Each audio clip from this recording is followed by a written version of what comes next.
નમસ્કાર, કલમ યુદ્ધ સમાચારની સાથે હું છું આપની સાથે પાયલ બામભણિયા। તો જોઈએ આજના મહત્વના સમાચારમાં। જંબુસર ગણેશ વિસર્જન તેમજ ઈદ મિલાદ પર્વને લઈ જંબુસર પોલીસ સ્ટેશન ખાતે શાંતિ સમિતિની બેઠક યોજાઈ। જંબુસર નાયક પોલીસ અધિક્ષક ડીવાયએસપી એલ ચૌધરીની અધ્યક્ષતામાં યોજવામાં આવી હતી, જેમાં જંબુસર પોલીસ સ્ટેશન પીઆઈ એવી પાણમિયા, જંબુસર પીએસઆઈ એબી રાઠવા તેમજ જંબુસર નગરના હિન્દુ અને મુસ્લિમ સમાજના આગેવાનો ઉપસ્થિત રહ્યા હતા। ब्यूरो रिपोर्ट, कलम युद्ध समाचार, जंबूसर।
તહેવાર આવતો હોય જે અનુસંધાને જંબુસર શહેરના હિન્દુ મુસ્લિમ કોમના તમામ આગેવાનોને એક શાંતિ સમિતિની મિટિંગ લેવામાં આવેલી હતી।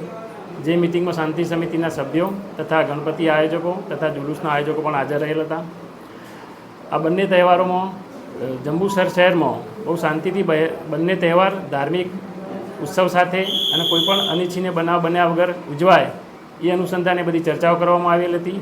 તમામ આગેવાનોએ આ બાબતે ખાતરી આપેલી હતી કે જંબુસર શહેરમાં બંને તહેવારો શાંતિથી ઉજવાશે અને તમામ જે બંને કોમના આગેવાનોને આ તહેવારો શાંતિથી પૂર્ણ થાય એ બદલ એમને અપીલ પણ કરવામાં આવેલ છે। આમ જંબુસર શહેરની શાંતિ જળવાઈ રહે એ અનુસંધાને આ મિટિંગ લેવામાં આવેલી હતી અને પોલીસ તરફથી પણ આગામી જે તહેવાર છે એ બાબતે ખૂબ જ તકેદારી રાખવામાં રહેલ છે। યોગ્ય રીતે બંદોબસ્ત ગોઠવી અને આ તહેવારો પૂર્ણ થાય એ બાદ અમે કટિબદ્ધ છીએ।